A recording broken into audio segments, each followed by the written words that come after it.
This is the Experience Pros Radio Show. Got an opinion or want to ask us a question? Email radio@experiencepros.com or message us on the Experience Pros Facebook page, and we'll interact with you live on the show.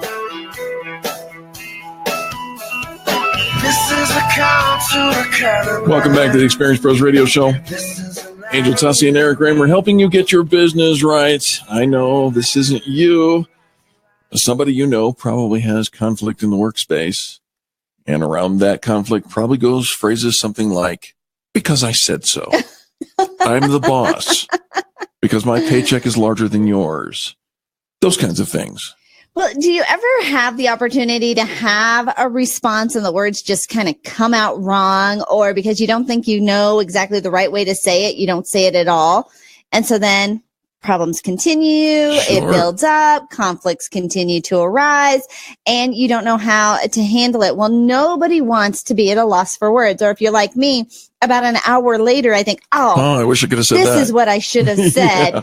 Well, there's a brand new book you need to have at your disposal. It's called The Conflict Resolution Phrase Book, The Conflict Resolution Phrase Book. It's written by human resource experts Barbara Mitchell and Cornelia Gamlem. They brought us the bestseller, The Essential Workplace Conflict Handbook, several years ago. Now they have an even more hands-on component to arm the readers with the words, tactics, and language necessary to resolve even the most difficult workplace situations. And on the phone with us, we have one of the authors of the book, The Conflict Resolution Phrase Book, Cornelia Gamlem. Welcome to Experience Pros. Well, thank you very much. It's a pleasure to be here today. Cornelia, how close was I with my lead up to the phrases? Do any of those make it to the book? Not quite, but you were pretty close. We actually did put a chapter in that talked about all the things you should not say. And I wish I had had this conversation with you a year ago. They might have made it in. I got here as quickly as I could, Cornelia. All right. So this book is helping us figure a way to get through our differences of opinion and perhaps ways of methodologies of doing things. How do we say positive things when we are responding to a difficult situation? Because I know for me, this is my weakest area. If the blood pressure goes up, if the temperature in the room goes up, so too does the rhetoric. And I think that's a very, very human reaction. And unfortunately, so many of us find ourselves, in that situation. Where you may not be expecting something, and all of a sudden something comes out of nowhere, and you're just as you said, I wish I had said that something different.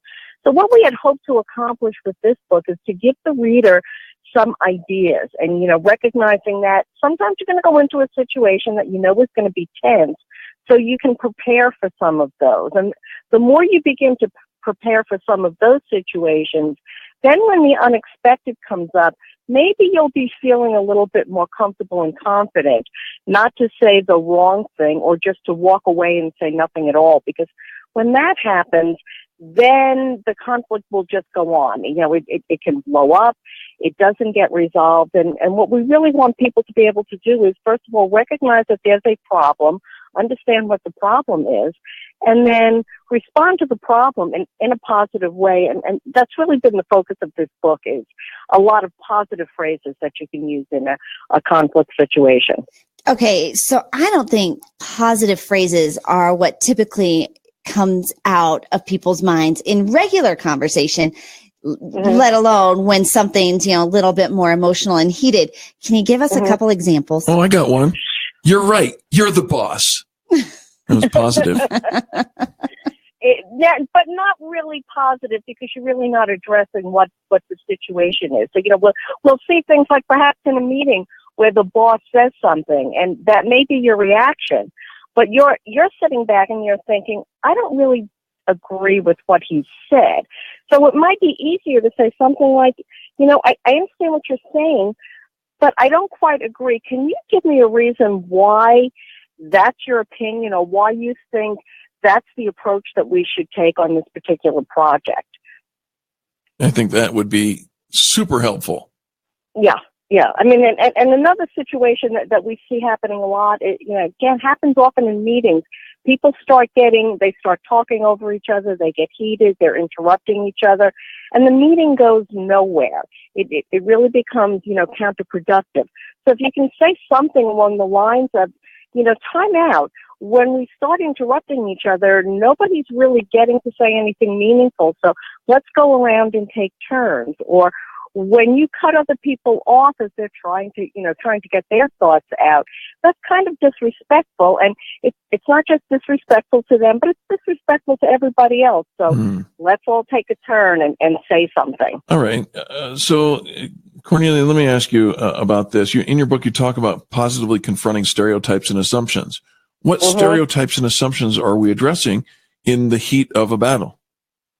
A lot of times in the heat of a battle, people may just want to blow up and say, it's a typical response from somebody like you, and, kind of fill in the blank who you is. And, in situations like that, it's really easy to just, again, get everybody riled and kind of off balance. And that's why I think, you can bring the conversation back and saying, comments like that kind of bring down everybody who is in a class and who is similar is really not respectful. And, we kind of need to recalibrate what's going on.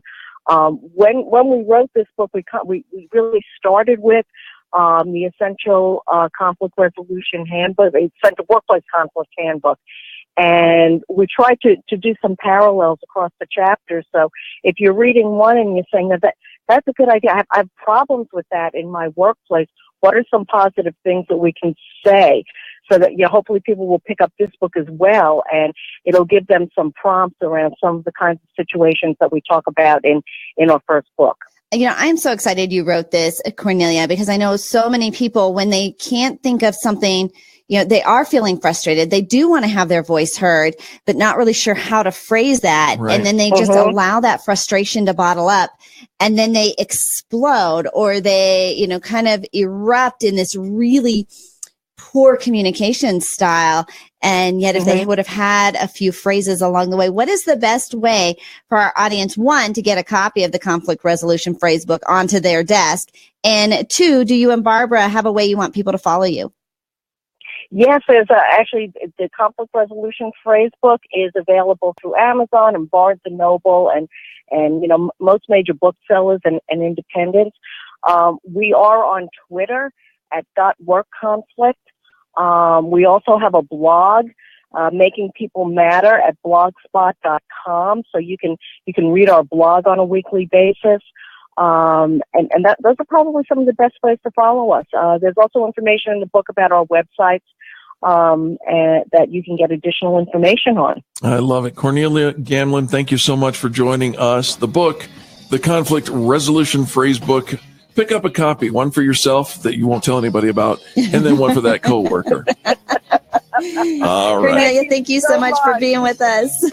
More positive business talk is just ahead, folks. Don't go anywhere. Angel Tassi and Eric Raymer helping you get your business right in the most positive way possible. You're listening to the Experience Pros Radio Show, America's home for positive business talk.